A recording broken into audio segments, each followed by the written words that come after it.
Meu nome é Nice e sejam bem-vindos a mais um áudio aqui para o canal. E hoje nós teremos o capítulo 29 do livro Forças para Recomeçar. Mas, como sempre, eu conto com o seu apoio ao canal. É sempre muito importante. Então não deixe de curtir, comentar, compartilhar. E se você ainda não é inscrito, chegou agora, gostou do canal, eu te convido a se inscrever. Isso não custa nada para vocês e para mim ajuda muito, certo? Então, dados os recados, vamos para o capítulo 29. Reflexões de um psicólogo.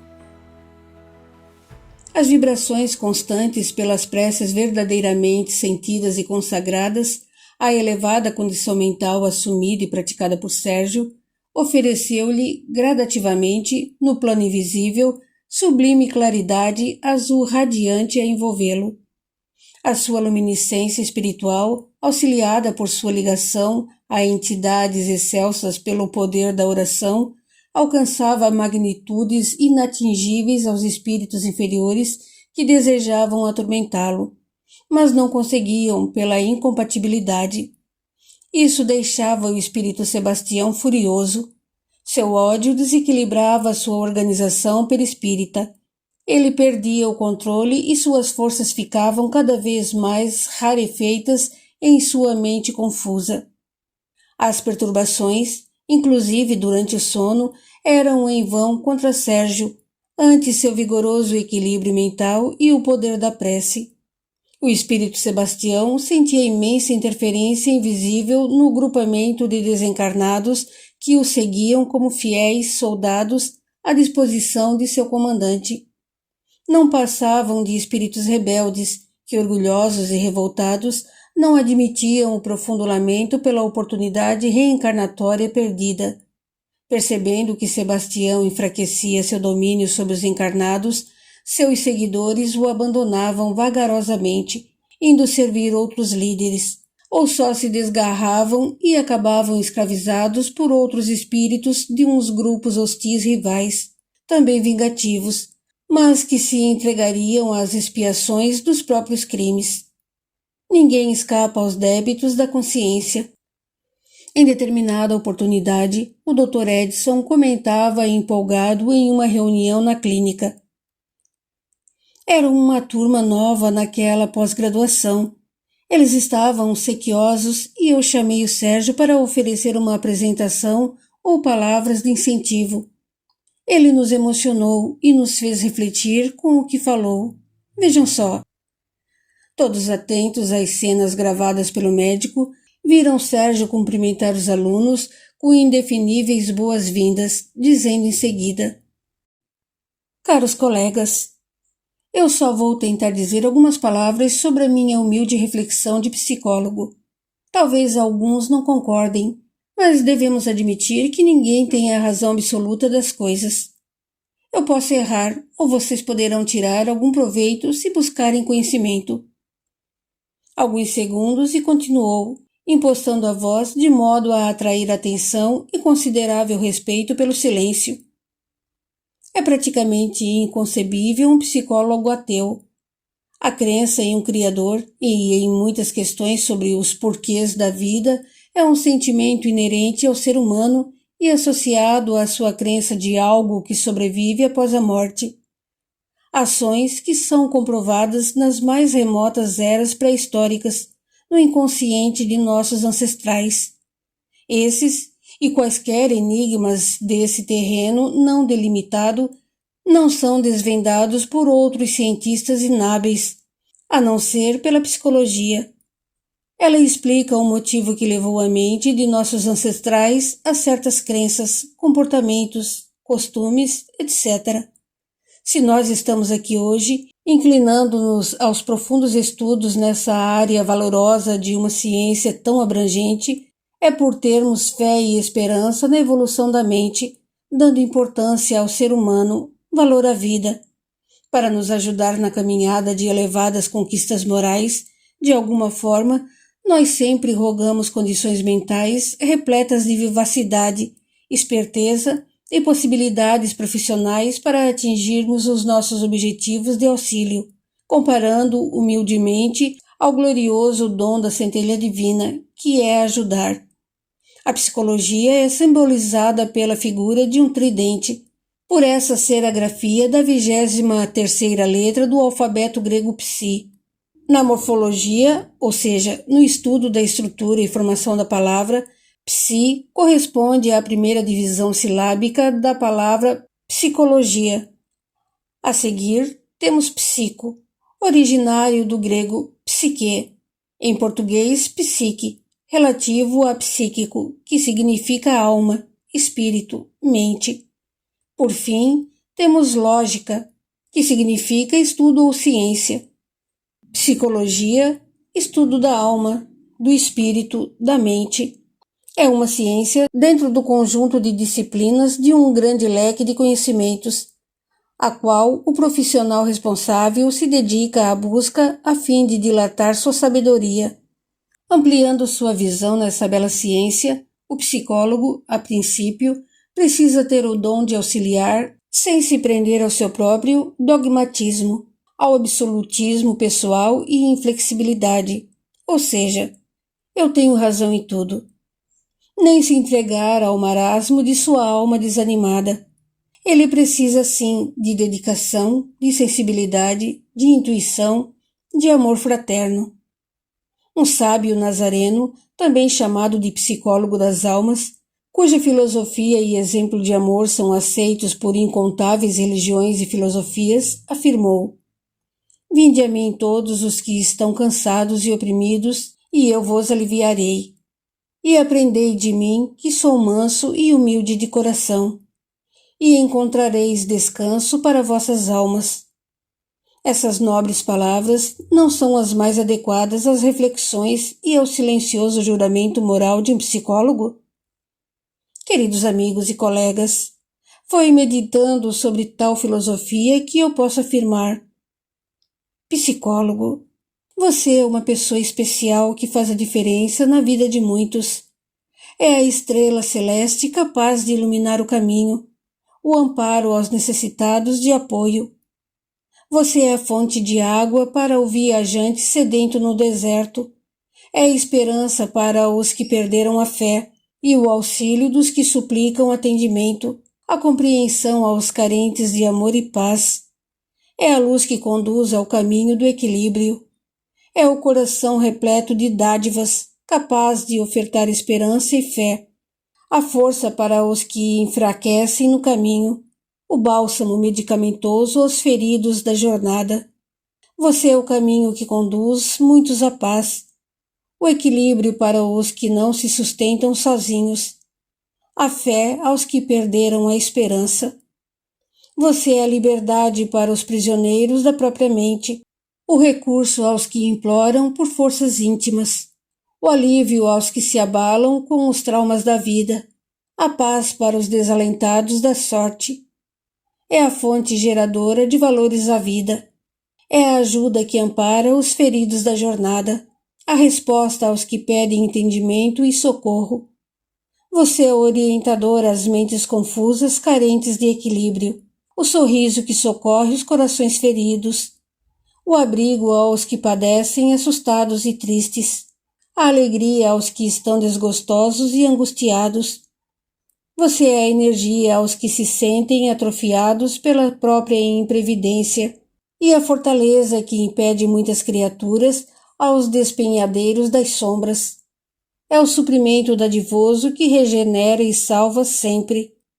Você é o bom ânimo aos que se encontram sem vontade, e o dia para os que vivem na escuridão da noite, e o futuro aos que se relegaram aos precipícios do passado.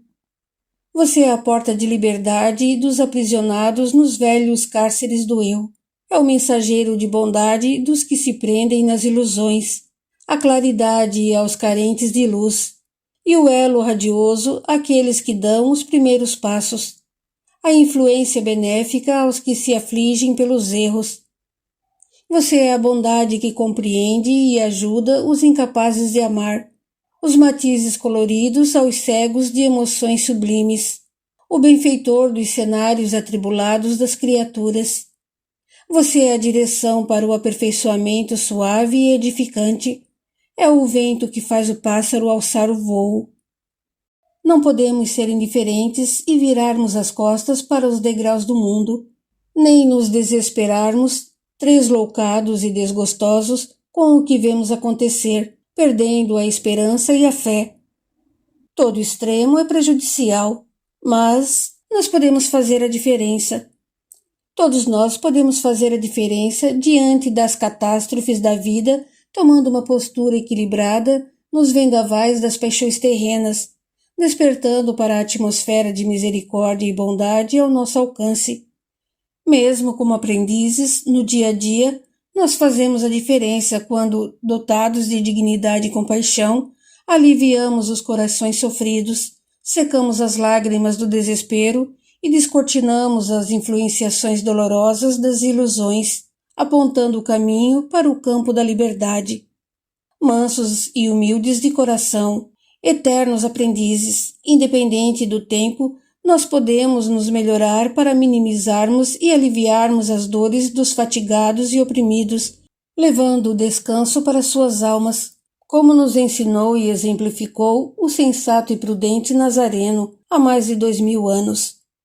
Por isso, abnegados colegas, cabe-nos conhecer primeiro a nós mesmos e nos devotarmos aos chamados do mundo, pois se formos capazes de fazer a diferença para uma pessoa, para um grupo ou, quem sabe, para centenas de criaturas, teremos o dom de fazer um pedacinho de um mundo ser um lugar melhor.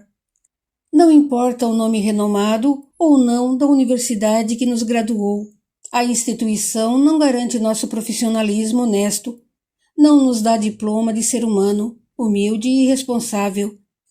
Um diploma não tem tanto valor como o que somos e em que nos transformamos diariamente quando admitimos novos conceitos corretos, novas reflexões e nos reformamos intimamente, deixando de ser preconceituosos, talvez transmitindo algumas sementes de bons frutos, como deixou aquele psicólogo das almas há mais de 2000 anos. Esse mestre nazareno sabiamente disse: onde estiver o vosso tesouro, ali estará também o vosso coração.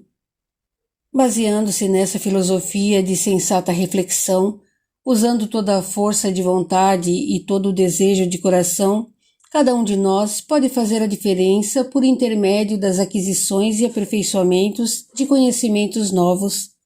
E com as dádivas abençoadas da nossa alma, da nossa mente, com amor, usaremos tudo isso para o que escolhemos ser na vida, psicólogos.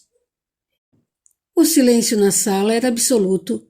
O médico interrompeu a gravação. Sérgio sentia-se sem jeito. João estapeou-lhe as costas. Nivaldo levantou-se e puxou para um abraço, e os demais profissionais da área presentes e que prestavam o serviço na clínica cumprimentaram-no com grande reconhecimento e satisfação. O médico orientador e amigo valia-se dessas reuniões periódicas com a finalidade de promover afinidade entre os profissionais, esclarecimentos de possíveis dificuldades ou encontro de soluções para alguns assuntos. Nesse momento, sem que esperassem, a secretária os interrompeu, chamando Sérgio para atender uma ligação urgente. Os outros continuaram conversando a respeito, apesar de sua ausência. Ele retornou um tanto inquieto e conversou rapidamente com o Dr. Edson, avisando-o sobre que não poderia ficar. O médico mostrou-se preocupado, mas não disse nada, pedindo que telefonasse depois. A surpresa desagradável de sérios acontecimentos tomou todo o tempo de Sérgio naquela tarde e princípio de noite.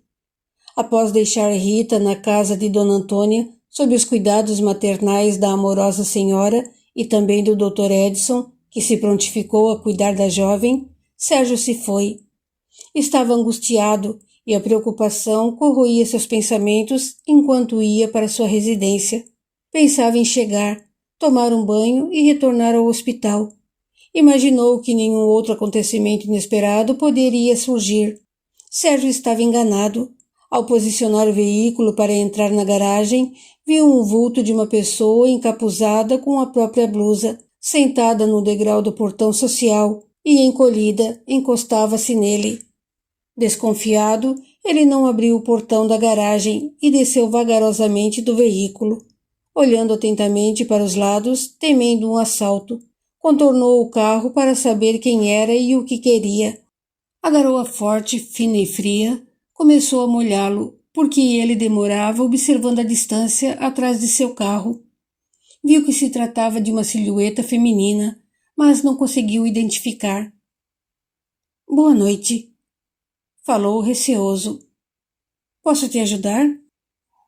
Lentamente a pessoa se moveu e, trêmula pelo frio, descobriu a cabeça, erguendo o rosto para vê-lo melhor. Foi então que Sérgio quase gritou, ao mesmo tempo em que correu em sua direção. Débora! Curvando-se, viu melhor seu rosto pálido e lágrimas a correr por ele. Procurando conter as emoções, ajudou-a e pediu em voz baixa. Venha, levante-se. Em pé, ela o abraçou com toda a força, chorando compulsivamente. Ele estava comovido, mas permaneceu imperturbável, e afagando-a com ternura, convidou com voz generosa. Vamos entrar? Fique calma, está tudo bem. Vamos. Ele abriu o portão social, depois a porta da sala e, conduzindo-a, pediu que se sentasse no sofá e o esperasse, pois precisava guardar o carro na garagem. O coração de Sérgio estava aos saltos. Não sabia o que pensar, nem como agir. O que Débora queria ali, naquelas condições, depois de tanto tempo? Ao retornar, viu-a tremendo e abraçada a uma almofada onde sufocava um choro triste. Reparando em detalhes, ele pôde ver o tênis de qualidade, mas bem sujo, assim como o jeans que parecia usar há vários dias, uma camiseta simples e uma blusa de lã fina que quase não aquecia. Seus cabelos estavam compridos no meio das costas. Não usava maquiagem e estava muito magra. Débora não trazia qualquer bolsa. Toda molhada pela garoa fria do início do inverno, tremia de frio. Abaixando e pondo-se de joelho frente a ela, Sérgio a fez encará-lo. Com bondosa tranquilidade, perguntou. Há quanto tempo ficou me esperando? Não sei, mas quando cheguei ainda estava claro. Respondeu com voz fraca, apresentando vergonha no olhar lacrimoso. Débora, essas roupas molhadas te farão muito mal. Você quer trocá-las? Tomar um banho quente? Desculpe-me, mas eu não tinha a quem procurar e não queria incomodá-lo. Débora interrompeu-a com inflexão suave. Vendo-a desorientada e com visíveis necessidades físicas, ele propôs com paciência. Vamos fazer o seguinte. Pegaremos roupas limpas e quentes. Você toma um banho e se agasalha porque pegou muita friagem. Eu também preciso de um banho, pois estou bem cansado. Depois comeremos algo e conversaremos o que for preciso. Tudo bem para você? Você ainda é capaz de permitir que eu use a sua casa e tuas coisas, como diz? Oferecendo-lhe generoso sorriso estimulante, pegou-a pela mão fria, dizendo: Venha logo, vamos encontrar uma roupa lá no armário e depois nos falamos. Ele a levou até seu quarto e procurou por um agasalho quente que servisse, esquecendo-se de outras roupas que ela havia deixado lá e ele guardou em um canto do armário. Vez e outra, seu sorriso era anuviado por uma tristeza, grandes preocupações e incontáveis perguntas. Enquanto Débora se demorava no banho, ele preparou uma sopa e fez algumas torradas. Estava inquieto e queria organizar os pensamentos para saber quais providências tomar. Ao vê-la sair do quarto, ele ligou a televisão para distraí-la. Observando seus cabelos molhados, sugeriu com tranquilidade. Pegue o secador lá no armário, está no lugar de sempre. Será melhor secar bem os cabelos ou pegará um resfriado. Vendo-a concordar, avisou. Vou tomar um banho e já volto para jantarmos. Não demorou e os dois estavam na cozinha, sentados à mesa arrumada por ele. Desta vez era Sérgio quem não conseguia comer pelo excesso de preocupações e surpresa. Apesar de delicada como sempre, Débora tomou várias colheradas da sopa quente e comeu algumas torradas. Ele comentou sobre assuntos sem importância, como a mudança brusca do tempo, sobre a cachorrinha que ele adotou, e Débora se interessou. Você tem um cachorro? Na verdade, é uma cachorrinha, explicou. Adaptei para ela uma entradinha do quintal para a lavanderia e com uma cama melhor do que a minha. Riu. Só a deixo entrar aqui quando eu ou o Tiago estamos em casa. Ela se adaptou bem, não é barulhenta. Eu gostaria de...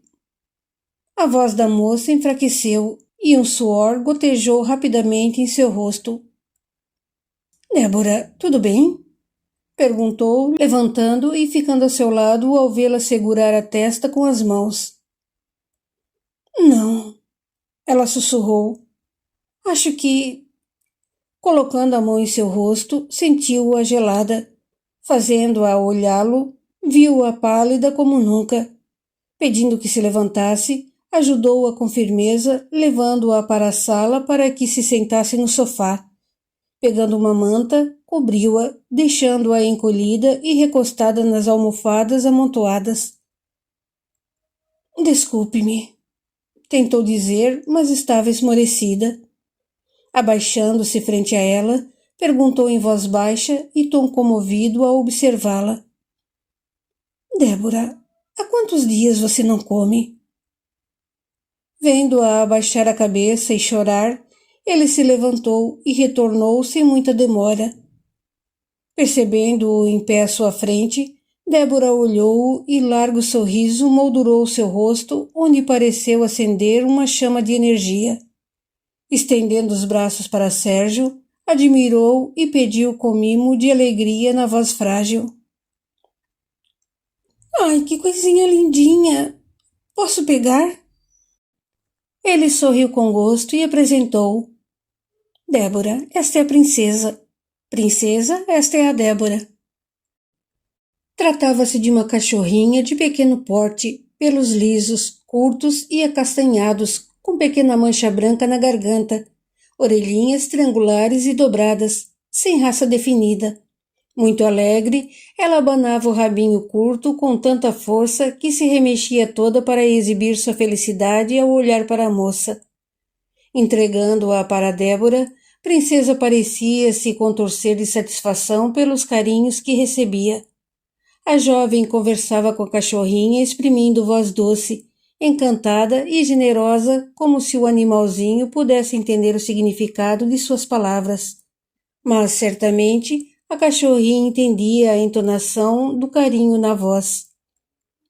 É, ela gostou de você, exclamou Sérgio, sorrindo. Ela é um amor. Onde a conseguiu? Eu tinha o Tufi, aquele ratinho que treinei. Ele era muito esperto.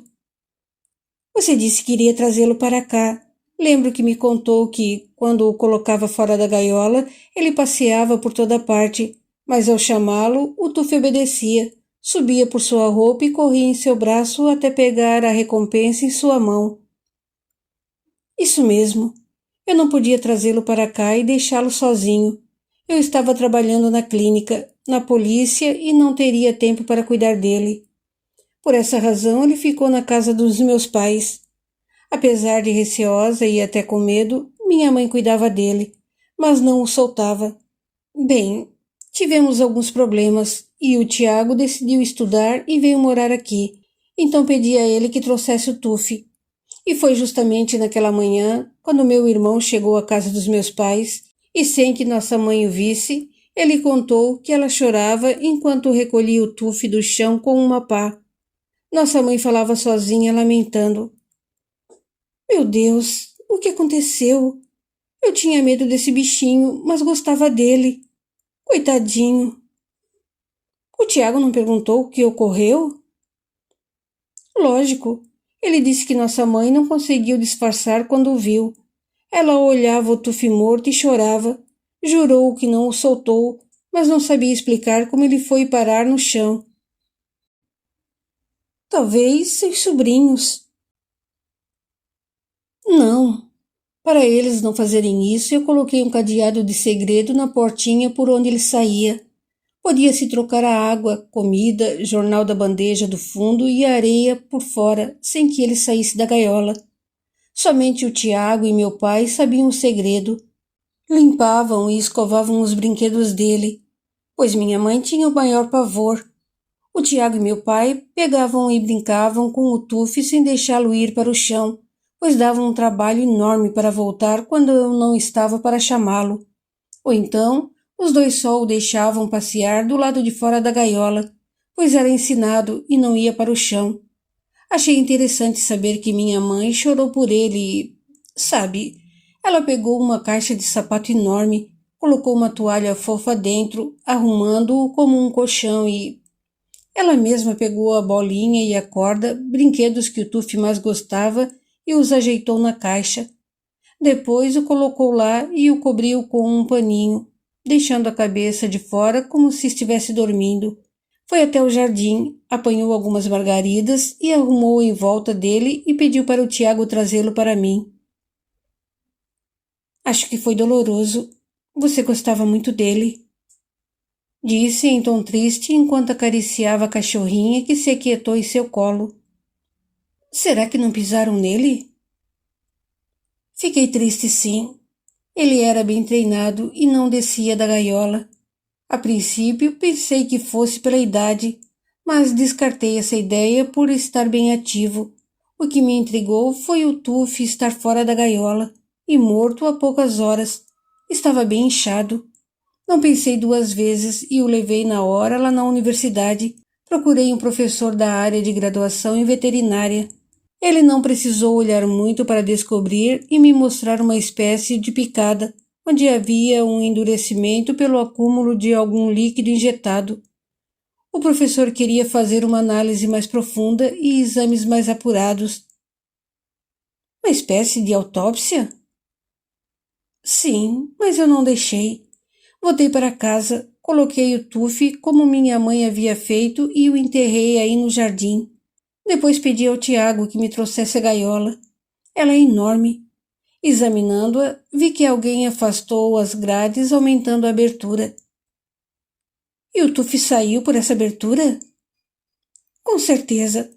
Acho que, enquanto ele andava por fora da gaiola, algo que fazia sem ir para o chão, alguém o pegou e aplicou-lhe uma injeção.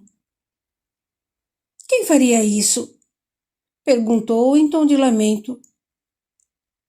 Pelo que o Tiago contou, sem dúvida, não foi minha mãe. Você desconfia de alguém? Tornou Débora. Sim, mas deixa pra lá.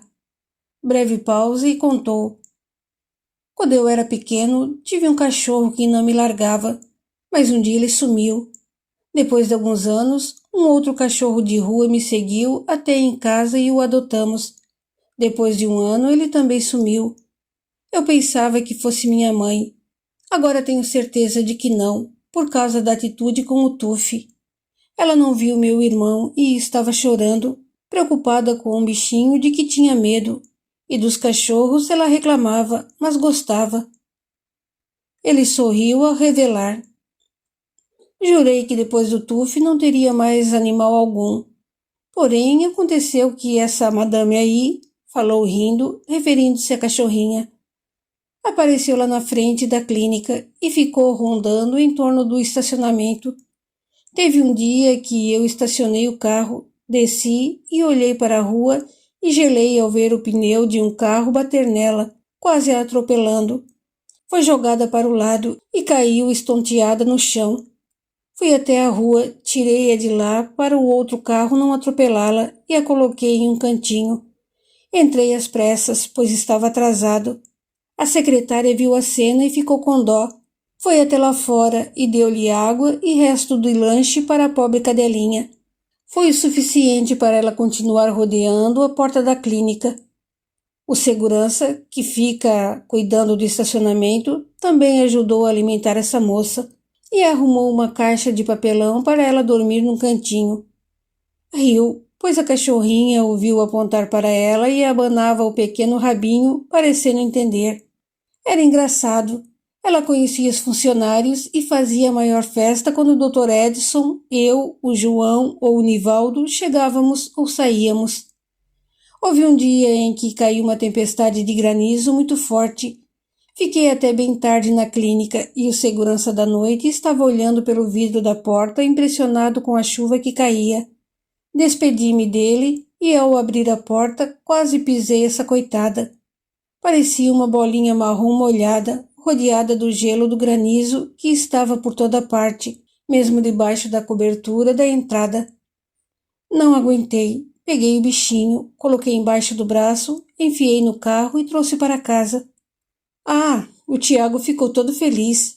Mesmo sendo de noite, ele deu-lhe um banho quente, secou com um secador, deu comida e a enrolou em uma pequena manta. Isso foi ótimo, pois o aroma que ela exalava estava difícil de suportar. Aquecida, ficou feito uma bolinha e só no dia seguinte deu sinal de vida. Coitadinha, apiedou-se Débora. Coitadinha mesmo. Assim que acordamos, peguei a cachorra, levei ao veterinário e ela tomou todas as vacinas de que precisava e ainda o vermífugo. Rindo, contou. Não ficou nada satisfeita com as injeções, pois me olhou de jeito estranho por uns 3 dias. Enfim, acabou sendo adotada. E você lhe deu o nome de princesa? Não, disse com simplicidade. Não tínhamos ideia de qual nome dar. A Rita veio aqui no dia seguinte às vacinas. Começou a chamá-la de princesa e a cachorrinha atendeu por esse nome. Toda simpática, como se soubesse o significado. O rosto de Débora anuviou o sorriso, dando lugar a uma expressão de constrangimento e melancolia. Enquanto agradava a cachorrinha, comentou. Sérgio, eu não quero atrapalhar sua vida. A minha presença pode causar problemas entre você e a Rita e... Por quê? Interrompeu-a educado. Essa é minha casa, aliás, minha mesmo. Acabei comprando-a. Ninguém tem o direito de me criticar por você estar aqui. Talvez a Rita não aceite... Débora, espere um pouco. Pediu, sentando-se ao seu lado. Vendo-a atenta ao olhá-lo, contou. Fora uma grande amizade e consideração, como se ela fosse minha irmã mais nova, eu e a Rita não temos nada. A propósito, nunca entendeu? Nunca tivemos nada além de amizade e respeito.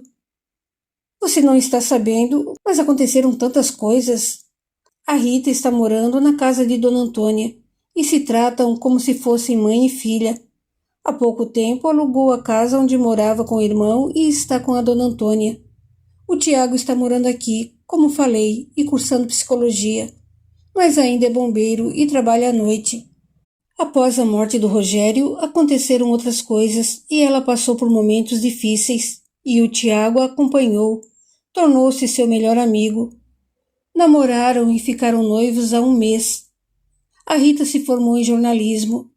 Não satisfeita com o trabalho e com o que ganhava, deu um jeito de fazer um acordo e foi demitida da revista na semana passada, mas está com um emprego praticamente garantido em um jornal. E você? Perguntou aturdida. Eu? Expressou-se sorrindo e com modos simples. Bem, trabalho na clínica, estou terminando uma pós-graduação. Tenho uma tarefinha em uma creche, em uma casa de repouso para idosos e... Estou levando a vida, mais nada. Penso em fazer mestrado no próximo ano. Lágrimas surgiram nos olhos de Débora e não demoraram a correr em sua face pálida. Sérgio sobrepôs o braço em seus ombros, puxando-a para junto de si. Ela escondeu o rosto e chorou em silêncio, enquanto ele sentia o coração apertado, pulsando fortemente ao debruçar suavemente o rosto sobre a cabeça da jovem, fechando os olhos por não acreditar no que acontecia. Ao mesmo tempo, Sérgio tinha vívidos sentimentos latejantes, guardados com todo o amor, porém estava preocupado e curioso para obter mais detalhes. Débora afastou-se lentamente do abraço, secando o rosto com as mãos, sem encarar Sérgio, que também fazia os olhos úmidos e forçava-se para segurar as lágrimas. Breves segundos, e ela falou sem encará-lo. Eu não queria te incomodar, mas... Chorou e os soluços embargaram sua voz. Sérgio, aconteceu tanta coisa na minha vida. Não queria falar nisso, mas te devo satisfações. Se não quiser conversar hoje, não precisa. Poderá fazer isso amanhã. Sugeriu com generosidade na voz grave. Posso ficar aqui? Não tenho para onde ir. Pediu como se implorasse, humilhada. Claro que pode, Débora. Avisou piedoso. Só que... Ela o interrompeu, dizendo: Se eu for atrapalhar, posso ir. Eu darei um jeito e... Espere, por favor, deixe-me explicar. Ela silenciou e ouviu. Eu só peço que você durma lá na suíte. O outro quarto é do Tiago e não gosto de invadir a privacidade e...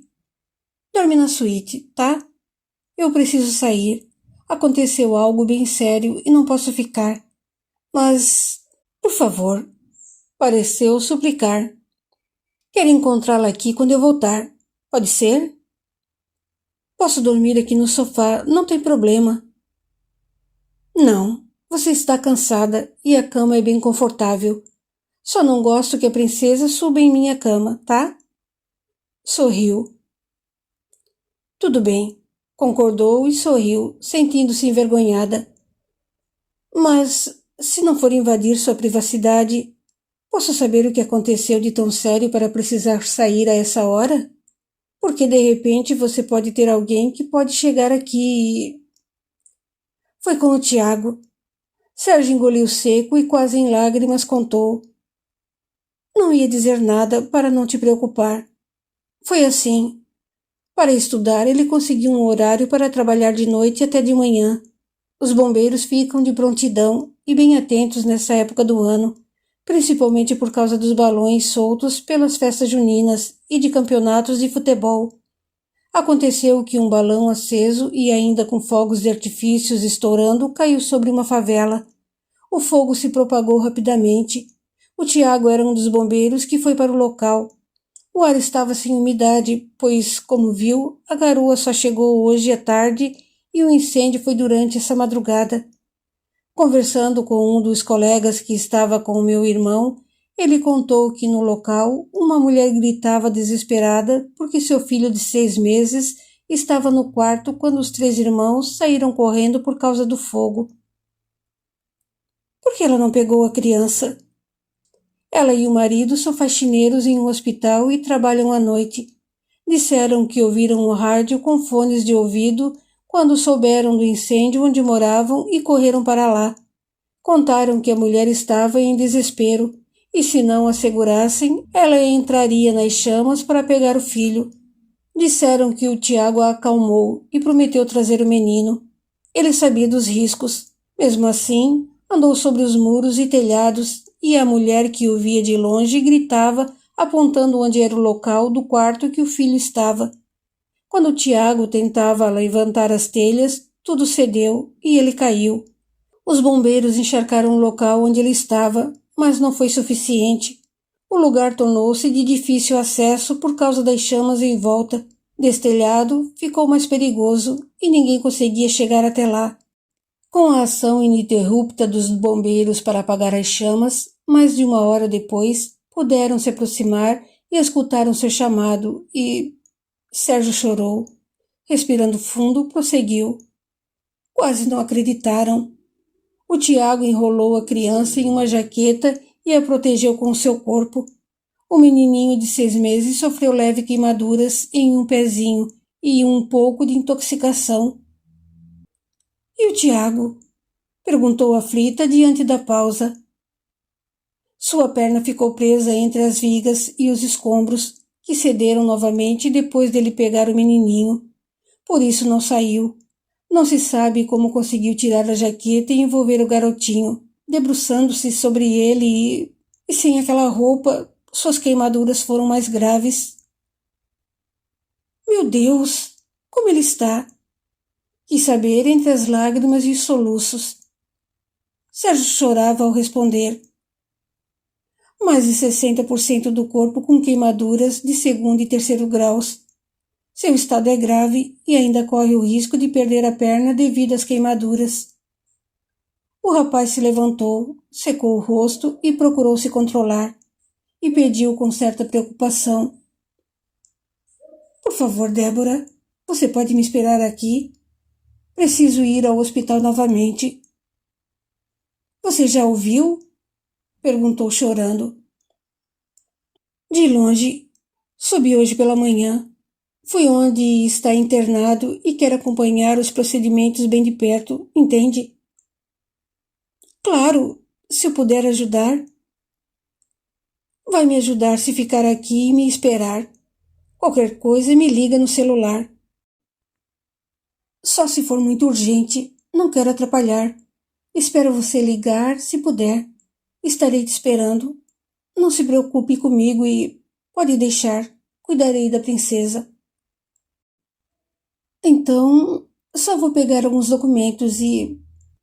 Ele estava nervoso e preocupado, mas controlando as emoções.